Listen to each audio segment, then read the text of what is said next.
श्री गुरु चरण सरोज रज निज मन मुकुर सुधार। गुरु के चरणों की रज से मन का दर्पण स्वच्छ किया जाता है। और वो जो चरण रज है उसका वास्तविक तात्पर्य क्या है? जिस मार्ग पर गुरु चलकर गया है वो कुछ पद चिन्ह छोड़कर गया है। बड़ी खूबसूरत बात किसी ने कही है, हमें रास्तों की जरूरत नहीं है, हमें तेरे कदमों के निशान मिल गए हैं। वो कुछ पद चिन्ह छोड़ता हुआ गया है। उन्हीं पद चिन्हों का आदर पूर्वक अनुसरण करना, यही गुरु चरणों की रज की वंदना है, यही उसका सेवन है। और इसी से मन का मुकुर, मन का दर्पण स्वच्छ होता है। केवल भौतिक धरातल पर जो होता है ना वो सरल होता है, इसीलिए हम बार बार उसी की ओर दौड़ते हैं, हम उसी को पूर्ण समझते हैं। अगर वो पूर्ण होता तो वो करके पूर्ण तृप्ति मिल जाती ना। कितनी महिमा गुरु चरणों की रज की सबने गाई है।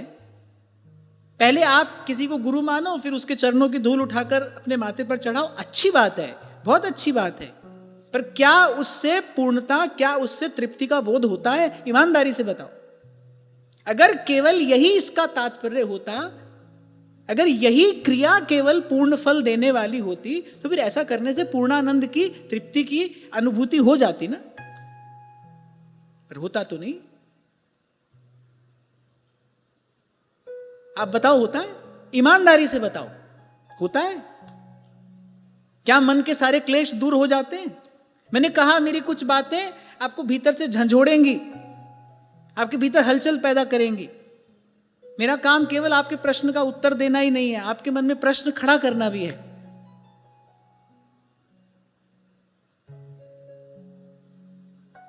ये अर्थ भी है, पर ये अर्थ ही नहीं है। जैसे मैं आपसे कहता हूं ना कि कथा के गर्भ में कुछ है। अंग्रेजी में भी कहा जाता है there is a story between the lines, there is some story between the lines. ऐसे ही संतों की जो वाणी है उसका एक आध्यात्मिक अर्थ भी होता है। वो शरीर के धरातल पर नहीं घटता है, वो चेतना के धरातल पर घटता है। उसका एक आध्यात्मिक अर्थ है, आदि भौतिक अर्थ भी है। ऐसा नहीं कह रहा हूं मैं कि संतों की चरण धूलि मस्तक पर नहीं धारण करनी चाहिए, मैं ऐसा बिल्कुल नहीं कह रहा हूं। केवल यही अर्थ नहीं है, केवल यही तात्पर्य नहीं है। अगर इसका केवल यही अर्थ मानोगे, मन के दर्पण पर कैसे गुरु चरणों की धूल लगाओगे? मन का दर्पण उठाया है कभी हाथ में? देखा है कभी उसको कैसा है? नहीं। निज मन मुकुर सुधार, ये कहकर ही गोस्वामी जी कह देते हैं कि इन शब्दों का कुछ आध्यात्मिक अर्थ है, ढूंढना। तो गुरु के चरण चिन्हों का अनुसरण करना, जिस मार्ग पर गुरु चलकर गया है, पूर्ण श्रद्धा युक्त हृदय से उन चरण चिन्हों का अनुसरण करना, गुरु के दिए साधन का विधि पूर्वक अनुष्ठान करना। तो गुरु चरणों की जो ये रज है, यदि ये कोई नेत्रों में आंजले अंजन की भांति, कहा नयन अमीय दृग दोष विभंजन। अब बताओ इस पंक्ति का भौतिक रूप से क्या अर्थ हो सकता है? नहीं हो सकता है। अब कोई सोचे गुरु महाराज के चरणों की रज उठाए और डाल ले आंख में, अब पता नहीं बेचारा कहां लैंड करेगा, कहां पहुंचेगा जाकर। इसलिए मैंने कहा ये जो कहा गया है ना यहां, इसका आदि भौतिक अर्थ भी है, पर कुछ गहन गंभीर तात्पर्य है इन शब्दों का। इसलिए आज आरंभ से मैं बार बार आपको यही निवेदन कर रहा हूं, गुरु की महिमा तो है ही भाई, महामहिमा है। गुरु से महिमाशाली तो और कुछ है ही नहीं, गुरु से भारी और कोई नहीं है। गुरु की तो महामहिमा है, लेकिन जिस प्रकार ठीक प्रकार से किसी दिव्य औषधि का सेवन न करने से उस औषधि का जो लाभ है वो प्राप्त नहीं होता, ठीक इसी प्रकार यदि गुरु का सेवन भी सविधि न किया जाए तो फिर जो लाभ उससे प्राप्त होना चाहिए वो नहीं होता। और चलता व्यक्ति कहां के लिए है और पहुंच कहां जाता है। इसलिए मैंने बहुत विचार कर कहा, मैंने कोई ऐसे आवेश में आकर नहीं कहा। ये जो गुरु तत्व है, ये गुरु निष्ठा का जो सिद्धांत है, इसको ठीक प्रकार से न समझने के कारण सनातन धर्म को बहुत हानि हुई है। ये धर्म बार बार व्यक्तिवाद के कारण बार बार क्षतिग्रस्त होता रहा। हजारों लाखों लोगों की श्रद्धा आस्था टूटती रही। किस कारण? केवल इस एक सिद्धांत को ठीक से न समझने के कारण। इसलिए कबीर ने कहा, गुरु को मानुष जानते ते नर कहिए अंध।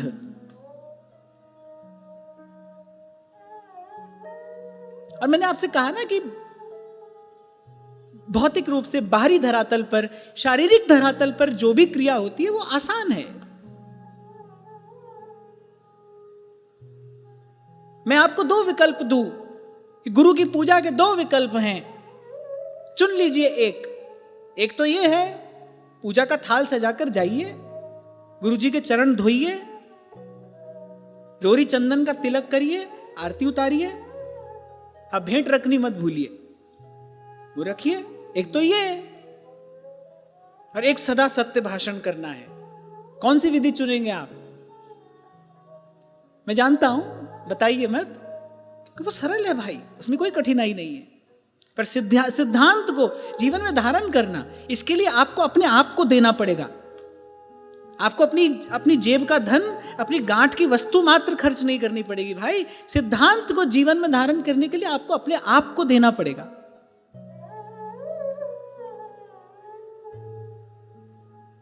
सबसे पहले अपने अहंकार को विसर्जित करना पड़ेगा। बड़ी कठिनाई आएगी उस समय, पर बात तो तभी बनेगी।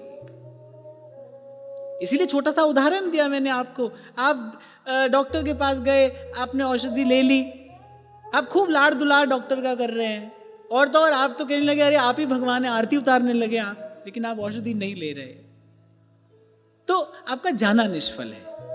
ठीक है, आप थोड़ा मनोरंजन कर आए, अपना भी उसका भी, पर आपका वो जो प्रयोजन है वो सिद्ध नहीं होता। और भाई हम तो रास्ता बताने वाले हैं, और साथ में आपको ये भी बता रहे हैं, दौड़ कर जाइए।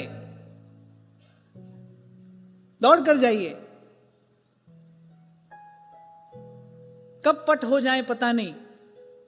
इसीलिए हमारे यहां संध्या में रोज गाया जाता है ना, इसमें विलंब नहीं करना चाहिए। राधा वल्लभ लाल की दौड़ आरती देख, पाग बनी पटका बन्यो लाल को भेख, और राधा वल्लभ लाल की दौड़ आरती देख। सब काम छोड़ कर जाइए। हाँ ठीक है, ये तो शिष्टाचार है, रास्ता बताने वाले का धन्यवाद करिए। पर मैं तो एक और बात आगे बढ़कर कहता हूं, वो आपको मिला, सही व्यक्ति आपको सही समय पर मिल गया, ये भी प्रभु की ही कृपा है। मूल में तो वही है, करण करावण हार, आप कोई दूसरा ढूंढे नहीं मिलता भाई मुझे तो। इसलिए कहने वाला कहता है, हर जर्रे में किस शान से तू जलवानुमा है। दिनकर साहब कहते हैं ना, रोटी के पीछे आटा है क्षीर सा, आटे के पीछे चक्की की तान है, चक्की के पीछे गेहूं, गेहूं के पीछे वर्षा। अरे पर वर्षा के पीछे तो आज भी भगवान है। सब परत हटाइए, एक है, कोई एक, जो अपनी गांठ खोलकर दे रहा है, उस देने वाले के हृदय में भी शुभ प्रेरणा के रूप में वही बैठा है, लेने वाले के रूप में भी देने का अवसर देने के लिए वही आया है, कोई दूसरा नहीं है।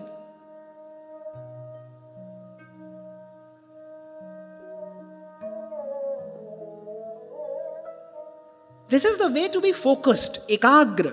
एक बात समझ में आ जाए, बिनु हरि भजन न भव तरिए। हम जिससे भी मिले हैं इस पथ पर, इस मार्ग पर, इस यात्रा में, हम जिससे भी मिले हैं उसका कारण एक ही है, हमारी श्रद्धा, हमारा विश्वास, हमारी इस दैवी संपत्ति की अभिवृद्धि हो, हम श्री जी की सेवा के योग्य बने। हमारे आचार्य ने हमको अपने दिव्य स्वरूप का जो बोध कराया है, शीघ्र अतिशीघ्र हमें उस शुद्ध सिद्ध स्वरूप की प्राप्ति हो, बस। सब काम हुआ, वो नहीं हुआ, तो फिर ये कहना सुनना, ये मिलना जुलना, आना जाना, सोचना समझना सब